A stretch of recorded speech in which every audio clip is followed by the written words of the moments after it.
Ilmuwan kognitif menggarisbawahi bahwa agama dapat dijelaskan sebagai hasil dari arsitektur otak yang berkembang pada awal genus Homo dalam perjalanan sejarah evolusi suatu kehidupan. Namun ada ketidaksepakatan tentang mekanisme pasti yang dapat mendorong kepada evolusi pikiran manusia religius. Dengan semua sejarah itu jika diputar kembali ribuan tahun maka agama-agama besar dunia kelihatan turut mengalami beberapa perubahan besar. Dan ada yang mungkin berharap cara dan prinsip mereka turut berubah seiring waktu. Faktanya, beberapa agama telah benar-benar mengubah arah dan posisi yang paling terkenal bagi mereka sampai saat ini dan berikut adalah di antaranya. Kekristenan dimulai dengan pandangan yang tidak toleran terhadap citra figuratif karena Yudaisme pada saat itu telah melarang untuk membuat gambar Tuhan, dan cabang Kristen barunya telah merasa terdorong untuk mengikutinya. Menurut Direktur British Museum, saat melihat gambar Kristus dalam 2 atau 3 abad yang pertama dari agama terbesar di dunia itu telah menjadi membuat suatu yang tak terbayangkan. Tetapi sebaliknya para penyembah akan dapat berkonsentrasi untuk mendekati Tuhan dalam roh dan dalam kebenaran. Masalahnya adalah metode pemujaan yang keras ini tidak cocok dengan orang Romawi yang biasa melihat dewa-dewa mereka sebagai patung megah yang mengangkangi alun-alun kota. Meskipun alasan sebenarnya bisa diperdebatkan tetapi ia telah diteorikan bahwa gambar pertama Kristus diciptakan sebagai SOP kepada orang-orang Romawi yang baru dikristenkan. Dan ironisnya dia hanya menjadi penyembah berhala dalam beberapa dekade sebelumnya. Apapun alasannya, hal pemotretan Kristus memicu perubahan besar dalam seni religius Barat. Karikatur Bapak pendiri Islam telah memicu pembantaian dan kerusuhan. Bahkan Muslim moderat menganggapnya sangat ofensif. Namun Islam awal sama sekali tidak mempermasalahkannya. Cuma pada hari-hari awal hanya seni visual dianggap tidak layak untuk didiskusikan sama sekali. Kemudian telah datang ayat-ayat Al-Quran yang ditafsirkan larangan mutlak pada citra figuratif tetapi lukisan Muhammad dianggap membantu pengabdian. Terjadi di abad 13, seniman-seniman Islam melakukan perdagangan besar-besaran dalam miniatur Nabi yang menggambarkan adegan-adegan yang menunjukkan setiap episode besar dalam hidupnya. Larangan hanya berlaku di wajahnya pada abad ke-15 dan disepakati secara luas, masih mungkin untuk melihat gambar-gambar Islam lama yang menunjukkan wajah Nabi. Museum Seni Metropolitan New York telah memamerkan setidaknya 2 lukisan kuno ini di depan umum selama bertahun-tahun. Ada beberapa bukti sisa-sisa manusia telah ditemukan di altar pengorbanan Hindu. Membuat beberapa orang menyimpulkan bahwa nenek moyang Hindu memang secara ritual membantai satu sama lain. Jika itu masalahnya, ia telah memberi gambar bahwa beberapa teks kuno Hindu mempunyai sisi gelap yang mengganggu kehidupan beragama. Meskipun umat Hindu arus utama telah meninggalkan pengorbanan manusia sejak sekian lama namun mereka pernah benar-benar mempraktikkannya. Karena laporan sesekali tentang pengorbanan anak yang terkait cabang kecil agama terus muncul di India modern, sebagai konglomerasi dari tradisi agama yang berbeda, maka aspek sacrifice Hindu mungkin telah dipraktikkan sejak tahun 2000 sebelum Masehi dalam peradaban lembah Indus yang mungkin menyembah prototipe Dewa Siwa. Umat Hindu Veda telah mempraktekkan pengorbanan manusia di mana pendeta Brahmana Satapatha yang menggambarkan pengorbanan ritual manusia dengan sangat rinci. Agama Buddha secara luas diasosiasikan dengan banyak patung pendirinya Siddhartha Gautama, dan banyak dari patung Buddha yang lebih terkenal termasuk di antara patung-patung terbesar di dunia. Tetapi gambar ikonik ini dengan berkat kesempatan gaya artistik telah mulai berubah. Sebenarnya pada hari-hari awal agama Buddha, tidak ada seniman yang pernah menggambarkan Buddha, sebaliknya hanya kehadirannya ditunjukkan dengan tanda dan simbol-simbol. Salah satu yang paling populer adalah sepasang jejak kaki yang menunjukkan seorang pria hebat yang telah meninggal yang meninggalkan jejaknya di dunia. Gambar payung juga digunakan seperti kursi kosong dan lebih dikenal dari tradisi agama Barat yaitu tiang api.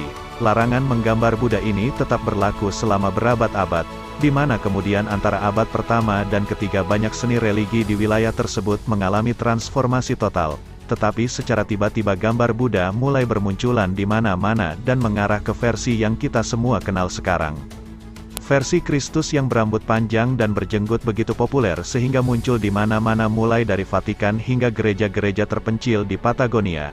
Namun ini tidak selalu bagaimana orang Kristen menggambarkan Tuhan mereka. Selama 300 tahun pertama sebenarnya Kristus tampak sangat berbeda karena para arkeolog pernah menemukan gambar Yesus di Spanyol yang berasal dari abad keempat. Ia terukir di piring kaca yang menunjukkan anak Tuhan sebagai seorang pria berjenggot dengan rambut pendek keriting.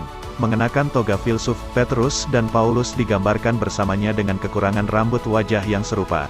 British Museum menyimpan potongan-potongan mosaik abad keempat yang menggambarkan Yesus sebagai sosok yang dicukur bersih. sedikit berkemah dengan dagu ganda yang membingungkan. Sampai akhir abad ke-13, seniman Bizantium masih memperlihatkan Yesus dalam wujudnya yang berambut keriting dan tanpa jenggot.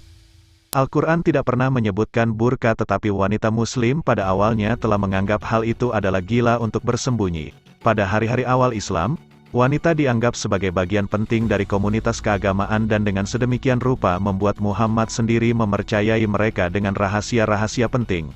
Ketika Nabi wafat, para pengikut yang ditinggalkannya berkonsultasi dengan wanita-wanita penting di masyarakat tentang siapa yang harus menggantikannya. Baru pada akhir abad ke-7 gagasan untuk menutup diri dari wanita dan mengenakan pakaian yang menutupi mulai muncul, dan bahkan kemudian itu katanya hanyalah sebuah impor budaya.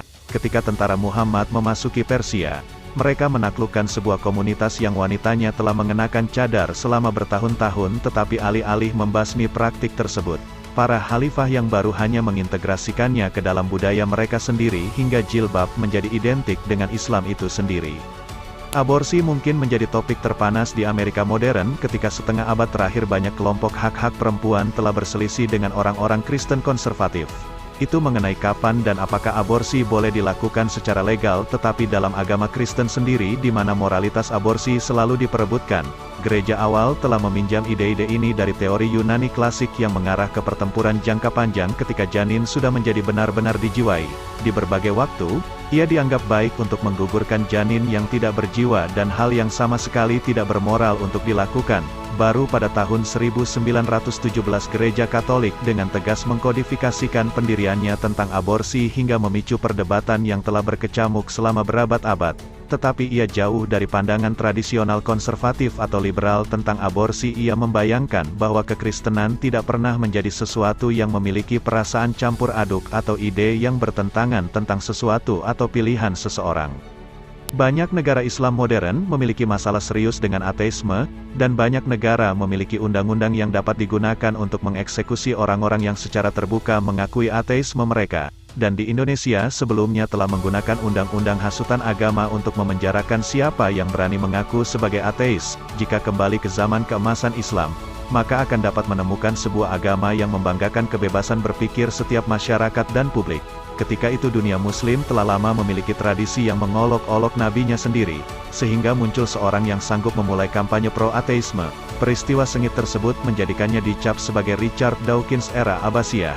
Malah secara terbuka telah menghina para khalifah dengan berkata bahwa mungkin untuk memiliki otak atau agama tetapi tidak memiliki keduanya. Tetapi sikap garis keras ini mulai mencair dan berpotensi mengarah pada keterbukaan yang lebih besar pada awal tahun 2015. Saat ini kebanyakan dari kita mengasosiasikan poligami agama dengan kepercayaan yang lebih kecil seperti Mormonisme. Namun pada tahun 1300-an, kelompok Yahudi di Spanyol diizinkan melakukan poligami dengan imbalan membayar biaya khusus kepada pemerintah beraja. Sudah cukup umum bahwa negara bagian Spanyol menulis undang-undang khusus yang mengatur praktik tersebut. Kembali lebih jauh dan konsep bercinta dengan banyak istri masih menjadi hal yang umum. Ketika itu beasiswa Rabinich awal merekomendasikan bahwa seorang pria dapat mengambil tidak lebih dari 4 istri, dan hukum Yahudi secara khusus mengizinkan banyak pernikahan sampai setelah kebangkitan agama Kristen. Pada awal abad ke-11 seorang rabi Yahudi akhirnya melarang praktik tersebut dan mengubah Yudaisme menjadi agama resmi yang berbentuk monogami. Bagaimanapun banyak pernikahan terus menjadi norma di komunitas Yahudi tertentu selama beberapa ratus tahun ke depan.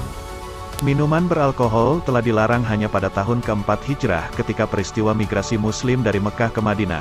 Padahal ketika itu minuman keras dan perjudian telah tersebar luas dan menjadi kebiasaan di kalangan umat Islam. Setelah Rasulullah SAW tiba di Madinah, maka umat Islam telah menanyakan pandangannya tentang arak dan perjudian, terutama Sayyidina Umar, dan dengan berkat hikmah keputusan Baginda menyatakan bahwa kedua-dua hal itu merupakan suatu pekerjaan yang jelek dan memudaratkan. Setelah diberitahu akan bahayanya arak dan judi, maka beberapa Muslim terus berhenti. Tetapi ada yang masih seperti sebelumnya hingga menyebabkan beberapa hal yang tidak menyenangkan terus terjadi saat itu. Sampai sekarang mayoritas Muslim seluruh dunia tidak berkompromi akan hal tersebut, malah para ulama fuqaha 4 mazhab juga mendefinisikan arak dan segala minuman yang memabukkan adalah dilarang. Salah satu prinsip utama imamat dalam iman Katolik adalah selibat, tetapi ia tidak selalu dipatuhi. Bahkan di Vatikan semua pria berpakaian pendeta tidak boleh menyerah pada dorongan kebiara duniawi, dan hal itu terjadi sampai hari ini. Ratusan tahun yang lalu banyak imam Katolik menikah dengan bahagia bahkan turut memelihara wanita simpanan. Santo Paulus turut menganjurkan orang-orang dengan dorongan seksual yang kuat untuk menikah. Tetapi gereja bagaimanapun membutuhkan waktu selama 300 tahun untuk memutuskan menjadikannya kebijakan resmi di Dewan Elvira, dan larangan itu tidak diberlakukan sampai abad pertengahan. Ironisnya ketika itu banyak cerita tentang imam yang menikah dan paus yang berzina yang mengisi sementara waktu. Hal ini dikomentari oleh Thomas dari Aquinas yang menyatakan bahwa selibat adalah hukum duniawi dan bukan hukum ilahi. Dan beliau turut menyatakan bahwa gereja mungkin peduli dengan kehidupan cinta manusia tetapi Tuhan tentu tidak.